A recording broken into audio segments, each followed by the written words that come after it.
you have class today, David? Just section. What'd you say? Just section, which is like just talking about our readings. Oh, okay. Got it.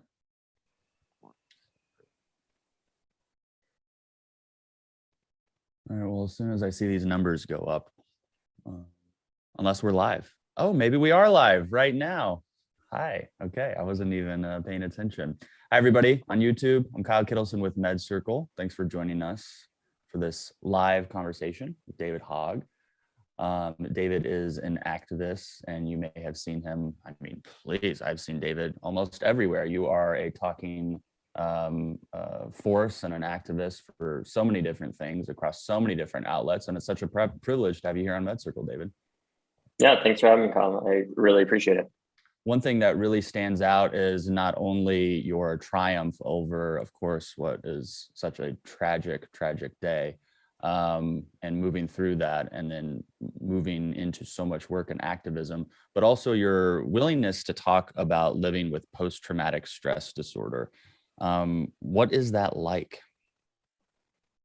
I mean, it's not great. Obviously, it's, I think for me, it's definitely been a long journey. And the way that I would sum it up is, my metaphor for it is it's kind of like a bacterial infection versus a virus. Like you can't just take a Z-Pack, and all of a sudden you're cured. I think of it much more as like, living with the symptoms of a virus per se. In that, like, you can only treat the symptoms, and you can get so good at treating the symptoms that you can forget that, you have it.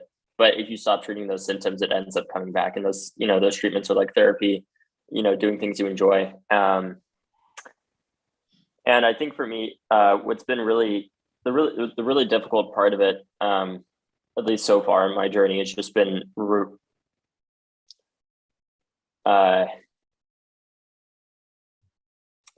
learning how to re-engage in the things that I love and not let the work that I do because of, what happened at my school, kill the things that I love. Mm-hmm. So I think that's been one of the hardest things, along with becoming more accepting of the fact that I have PTSD. And that it goes from even more than just the shooting, it goes to the stuff afterwards, doing the work that I did afterwards with my friends.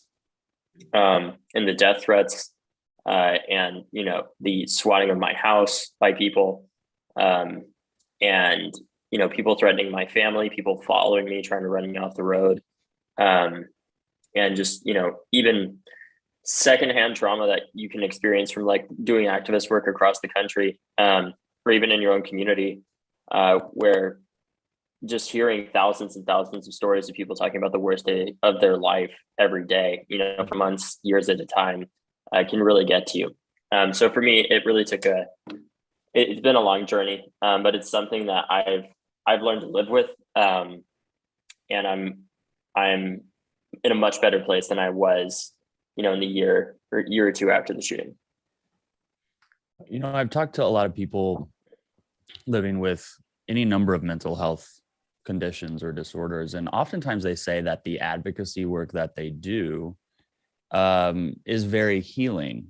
But granted, the advocacy work that most people are doing they're not in the public light like you are. They aren't as well known as you are. Do you think this work that you've done and been so passionate about has had more of a positive benefit to your mental health or a negative one? I would say if it was at a smaller scale, probably more positive, but because it's been at such a big scale, and all the attention and everything around it, it's been amplified a lot more, because it's just the pressure is cranked up 10 times when there's a lot of eyes on you, and my friends and I'm not the only person that's dealt with this by any means, in our group of co-founders and stuff. Sure. And I think activism in itself can be a way of healing, but it also can be, a way of avoiding a lot of stuff. and just telling yourself that you're doing this work for selfless reasons, and that you're so committed to the movement that you're going to do everything that you can to do as much as possible as quickly as possible. And my sister actually brought this up, and it's really helped formulate a lot of my thinking around this. My sister was 14 when the shooting happened, and she's now, gone through therapy. She has PTSD as well. And we have conversations about this a lot of the time. One time, about a year ago, she brought up this idea that her and a therapist had talked about, that is this like kind of idea of romanticizing self-harm that exists a lot in progressive politics and advocacy, where you tell yourself that if you're not sleeping enough, if you're not eating enough, you're somehow like you're contributing more to the movement. Like it's good for the movement to do that.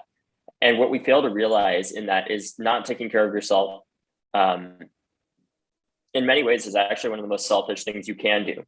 Because it implies a lack of humility and that believing that everything relies on you.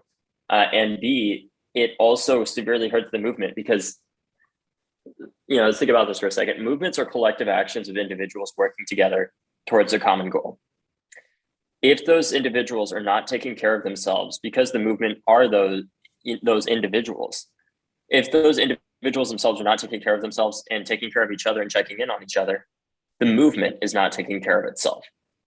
And that's part of what it took for me, was realizing that in order for me to be the best leader that I can out of many within the movement, I have to do my part and look after myself and realize, if I need to take a step back for a month or two, that's okay, because I know our staff is, my friends are going to be doing that work in the time being. And then when I step in for a couple months, they can step out.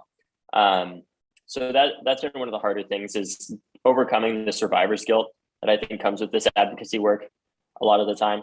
And learning to set really hard boundaries and working hard within those boundaries, but, setting those boundaries and remembering to do things unrelated to activism, which is easier said than done. So set boundaries with your activism work, you mean? Yeah. Yeah. Absolutely. That's very interesting, because do you feel like that you verge ever on burnout or compassion fatigue with all the work that you do? Yes, absolutely. Yeah. And I think that was one of the biggest challenges is, in the year and a half after the shooting, I graduated high school, went through another semester of school, and then I took a year off before going to college. And in that year off, I was working every single day, basically, unless I was so physically ill because of what I was putting my body through, that it forced me to stop working for a time period. And then as soon as I could get out of bed again, I would start working again. Mm-hmm. And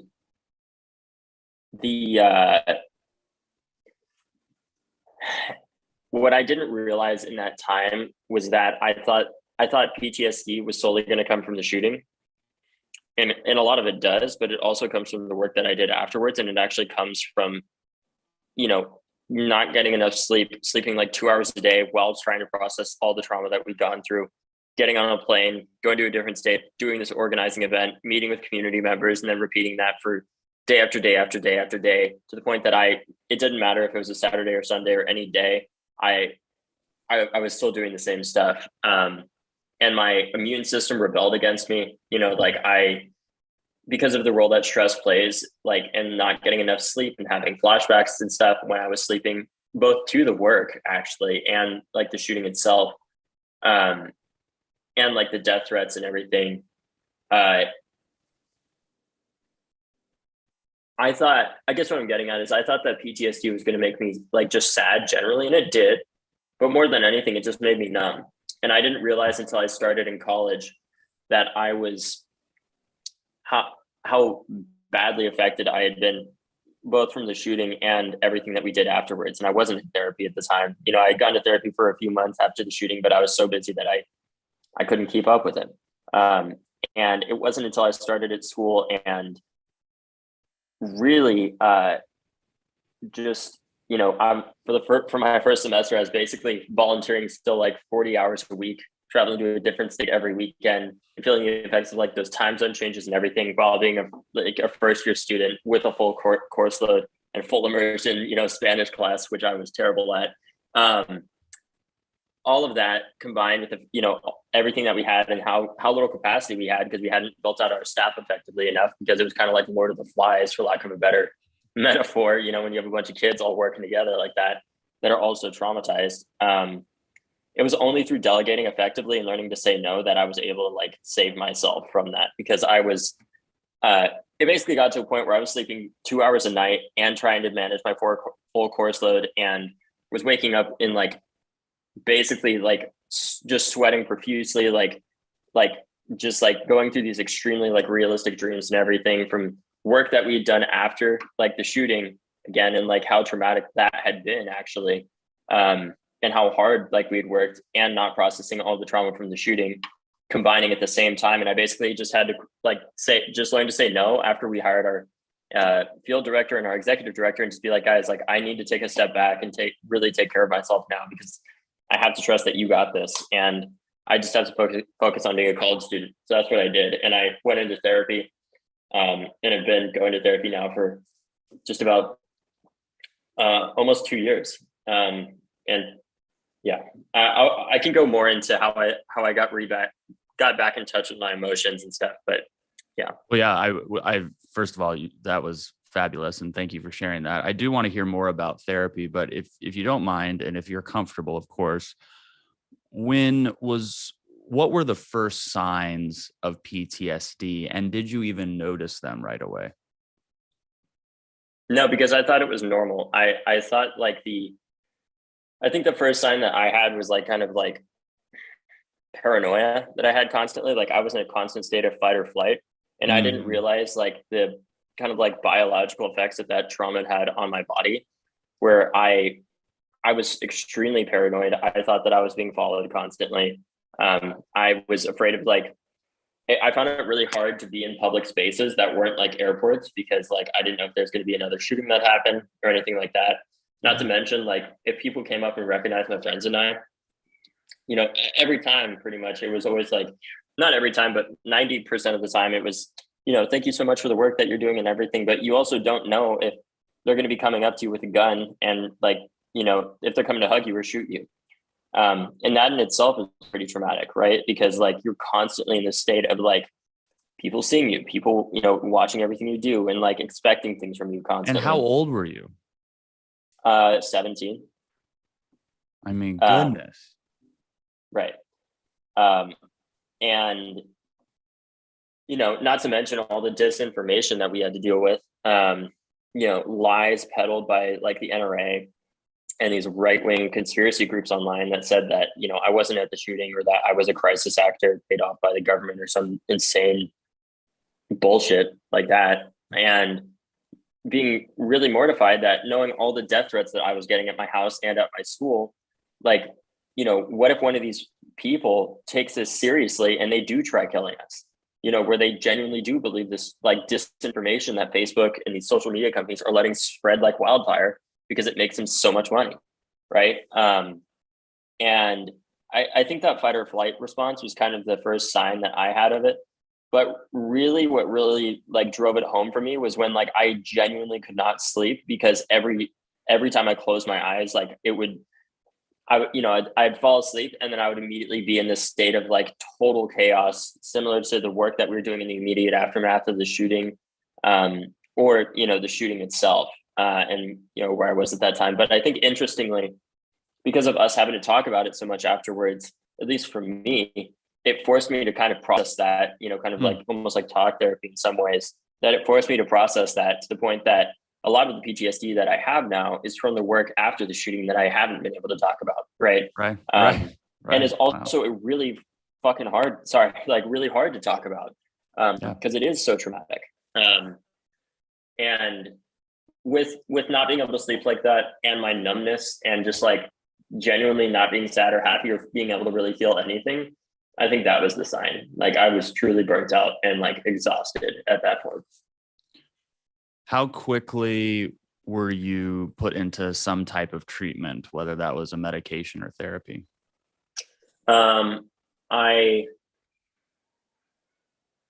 trying to remember, because like that, similar to like the time period after the shooting, when my PTSD, like at least so far, has been at its worst. God forbid it like flares up again in the future, because like that was one of the worst points like in my life, of course, aside from the shooting itself.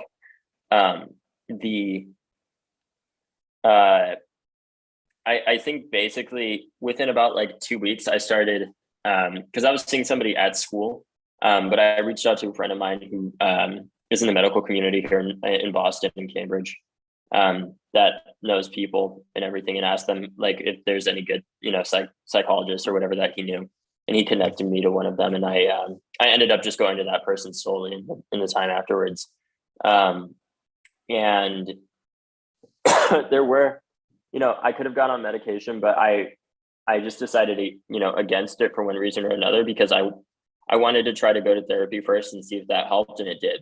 So I didn't really feel the need to go on those like medications or anything like that. But yeah. What do you know what type of therapy you've participated in, or is it general talk therapy? It's just general talk therapy. And what's been really helpful, I think the most helpful thing that I've done from it is like from therapy and everything else, like as a way of tracking my progress, like I started keeping a journal, basically what I did every day in order to get back in touch with my emotions, because there's this idea that we had learned about in one of my classes, where it's more related to public policy, but I just applied it to myself, which is that there's this theory called looking for like bright spots, where if you have one city similar to Boston, for example, that has a lot more gun violence or a lot less, instead of trying to reinvent the wheel and come up with new policies, just like implement the same policies that have been implemented in the city with the least gun violence in that other city. And what I took from that personally was I decided just to start journaling and writing down how many hours of sleep I got that, the night before, and everything I did that day, and basically rating every day that I had on a scale of like basically good, bad, terrible, great, and drawing the common variables of like what were the common things that I was doing when I was having a great day, right? That were within my control, other than the weather, because the sun was setting at 3:30 p.m. in Boston, every day. And what I found from that was physical activity is extremely important for me. Like getting outside, even if it's just for a walk or playing basketball or whatever it was. And more than anything, getting sleep. Sleep is really the keystone like of my mental health, I found. So it's really important that I always try to get as much as I can of that and don't sacrifice other parts of my life, because I end up losing any productivity that I would gain sleeping 5 hours if I'm not sleeping 8, and I end up burning out way more. And hanging out with friends is the other really big one, along with drinking water and eating food and stuff, obviously, because, when you're 19 years old in college, you're still used to having the same diet as a teenager, and you don't realize necessarily how badly eating total garbage affects you. So eating 3 meals and making an active effort to do that, because PTSD, I don't know if it was PTSD or what, but like it might've been fight or flight, kind of like the adrenaline and stuff that affected my appetite, but I was losing a lot of weight, and I was sick constantly in this time period too, because I was getting so little sleep, and college in and of itself is kind of a petri dish. So that doesn't help. But from journaling in those ways and being able to draw those common variables, I started, especially once COVID hit and I had to go home, because of that, it forced me to stop traveling, and it forced me to confront a lot of the issues that I had been kind of running from through my advocacy work, and letting that work distract me instead of having to confront those issues. Right. And from that, I've gotten to a much better place. I found that proactively taking time off and not working until you burn out is really important for me. So I try to take like 1 or 2 months off a year and explicitly try to do nothing. I don't answer my emails, like unless it's an emergency or something. And when my automatic response, if I even turn it on in that time period, is basically, if you email me, your email is getting deleted in this time period. I'm not going to respond. And if it's important enough, they'll email me back and everything. But because of that, it's been really helpful, because it's forced me to realize to delegate and let our staff take care of stuff, and for me to take care of myself and do things that are, not let the work that I'm doing kill the things that I love. And I guess the conclusion to this that really came together like this summer, was, I was taking 2 online classes, and I was just exhausted because I'd been online for the past year and I didn't want to keep staring at a screen for however long every day and doing that work. And I would have had to get, really, I would have had to get A's in those classes to even not hurt my GPA at that point. So it wasn't going to necessarily be worth like the stress of that. So I dropped those classes. They were free anyways because we were online during COVID, and like that was the thing that my school did. And I said, basically, screw it. I'm gonna learn how to sail. So even though I didn't know anyone, so Oh, I just that's sent a bunch of right. cold emails. I Yeah, read it, or I saw this somewhere. Yeah.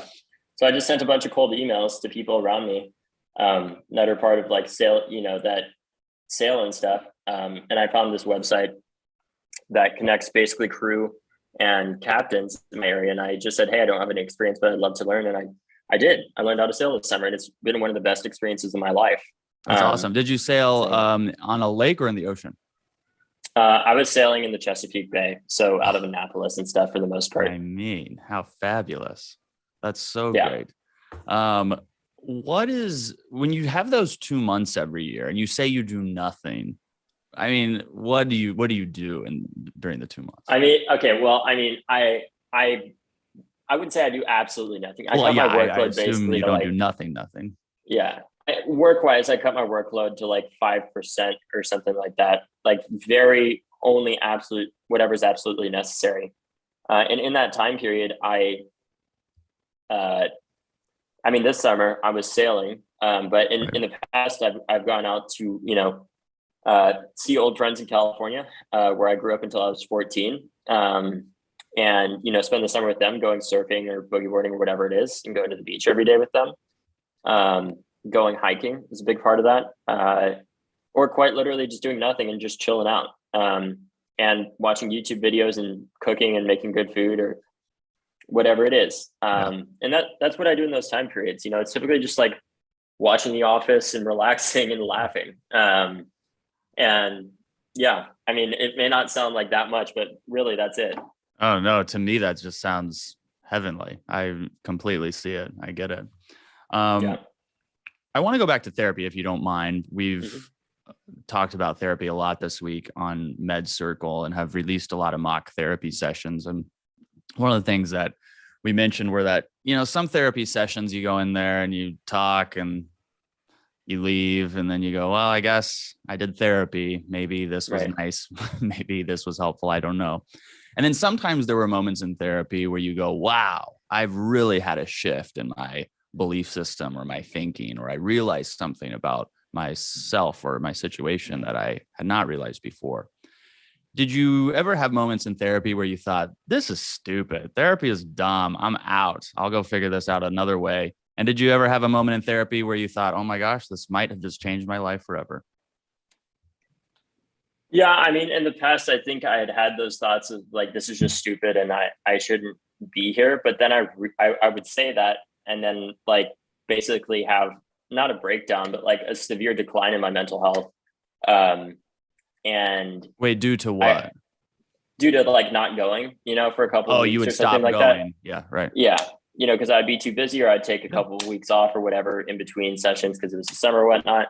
And I would see in the weeks after that how much it would affect my mental health. And it kind of ended up avoiding that kind of, this is just stupid and I don't think this works mentality for me, because I would see the immediate negative impact of not going.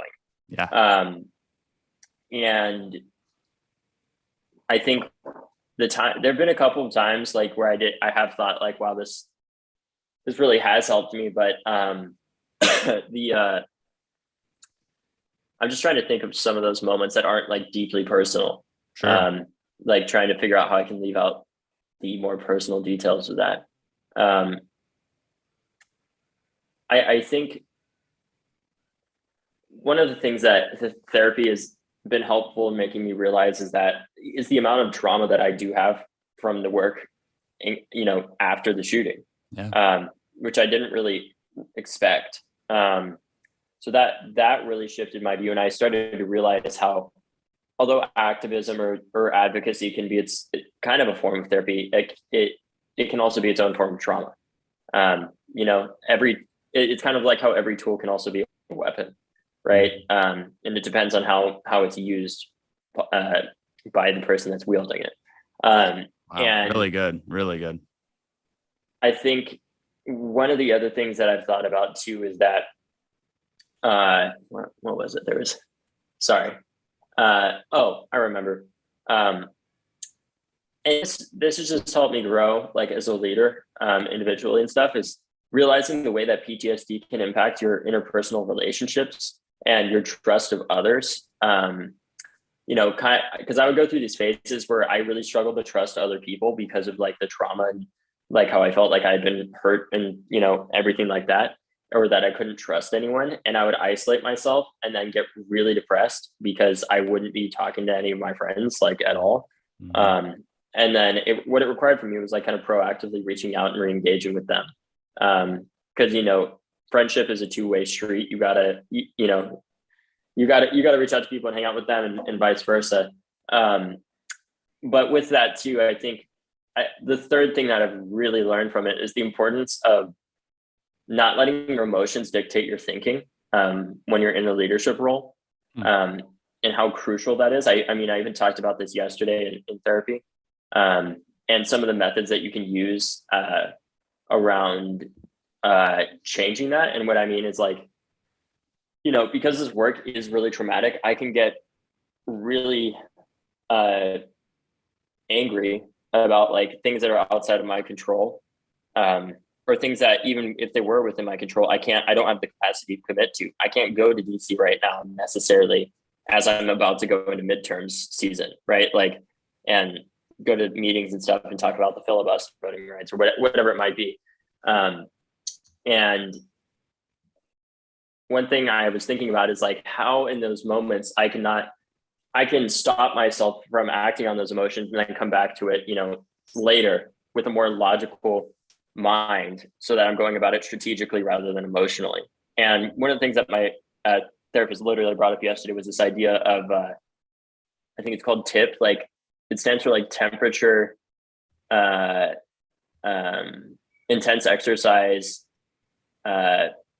practice. I don't know. Like basically it's like things that you can do to immediately like change your heart rate so that it like enables you to cool down. So like, for example, like putting cold water on your face, going outside if it's cold outside, right? Like doing whatever you can to change the way like your body's feeling, like your environment around you, as a way of kind of recentering yourself.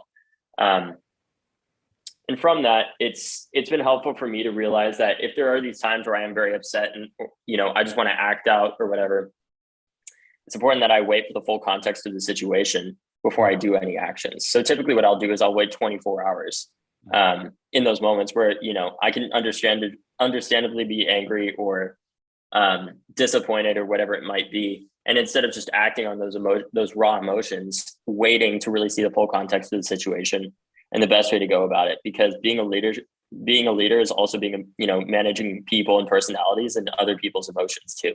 And thinking about how I found it extremely beneficial to think about what is the best way to get, you know, the effect that you want to see, and not just acting out in a kind of retributive, angry way, but really realizing that, you know, not few things are actually really personal. And a lot of times there's people messing up, and practicing forgiveness in that, and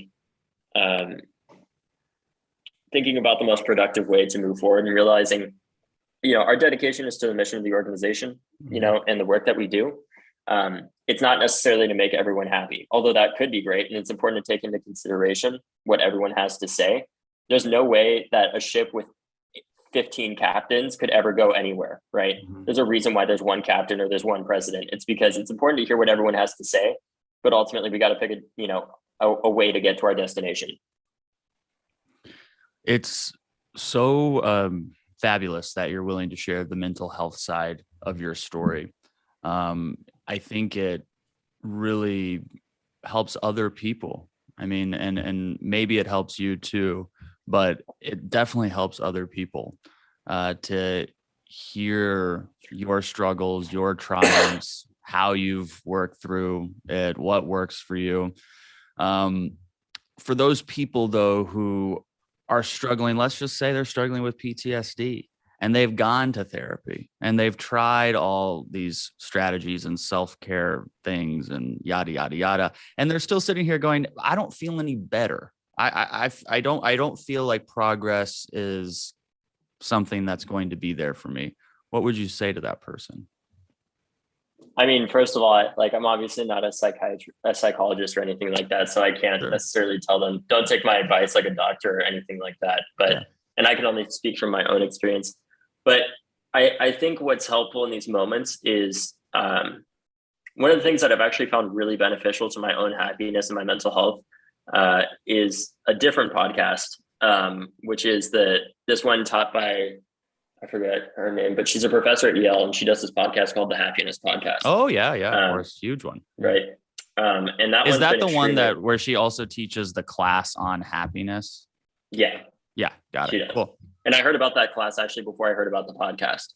And that's how I found the podcast. But one of the things that I think is important to remember is that your personal journey, like the progress of society, is anything but a straight path. Right. I think of it the only metaphor that I've really been able to think about it with is like when I'm in those moments where I feel like things are not getting better or they're actually getting a lot worse and like shit's really hitting the fan. At least I feel like it is. I think to myself, like, am I better off than I was when I began this journey? Right. And the way I think about it is like, the stock market has its ups and its downs, and sometimes there are major recessions that happen. Right. But overall, the trend is upward throughout time. As long as your trend is upward, generally speaking, and there is progress being made, it doesn't mean that you're failing. It just means that you're working through it, because it is a journey that isn't a straight path. And even if you are worse off than when you started, it comes down to understanding that you can only control what is within your control. There are many things in life that unfortunately we cannot control, and it's very difficult to accept those things. And in those moments when I feel hopeless or exhausted or anything like that, I realize the importance of re-engaging in the things that I love that are not related to activism for myself, and talking to the people that I care about, and just, hanging out with friends, I think can be extremely beneficial. And we, in our very productivity driven, hyper capitalistic like society, oftentimes throw out the things that make us human, like our culture, like hanging out with friends and being social creatures that we are, in the name of productivity and things like that. And it's important to be productive, right? Like there's work that I have to do. I have a packed schedule today, and it's a Friday, for example. But in the midst of that, I'm also scheduling, a dinner with an old friend who happens to be in Boston tonight, right? And hanging out with a couple other friends later tonight, and going to, to parties and stuff like that. And I found it really beneficial to schedule those social interactions and realize that my own professional, success or academic success is just as important as my personal, happiness at the same time. I believe that. Yeah. And by scheduling those things in and having boundaries and saying like, okay, like if I'm going to work hard, I'm only going to work up to a certain point where I'm not going to sacrifice my entire self again, because I need to respect that, I have to take care of myself, and that overall my productivity is going to be infinitely more if I'm working, 60 hours a week instead of 80 hours a week, because I'm not going to end up burning out and needing to take like a month off because I get so sick. Right. And that's what I would say. And I think it's just, I've always found it, me, more than anything, the most beneficial thing that I can do for my mental health are two things besides therapy: sailing with friends, because that's really the place where I feel the most free. You're dancing with nature. And the second one, for those people that might get seasick, is like going hiking, right? Or being in nature. Because if you think about it, it's kind of like, if you want to think about like a superfood for your mental health, at least from my perspective, I'm not a psychologist, and so don't take this as a psychologist's advice. But in my own experience, I find that going like hiking is so beneficial for me, and waking up like early and rising with the sun, because I feel in tune with like the cycles of like, the earth that we've lived with, our ancestors and everyone have lived with for well over 200,000 years, right? Mhm. And not only am I in nature, but I'm almost always around friends and talking to them, and it's just us walking along. So I'm getting physical exercise. I'm in nature. I'm waking up with the sun, and I'm re-engaging my senses in a way that they don't necessarily get to be interacted with a lot of the time in suburbia or in any urban area, right? Um, and then I realized what's amazing after that is I sleep great in the days afterwards. And amazingly for me, like my senses feel a lot higher. Like I can smell things way better, like after I'm hiking, because I start getting like really hungry and stuff, right? Like Oh, wow.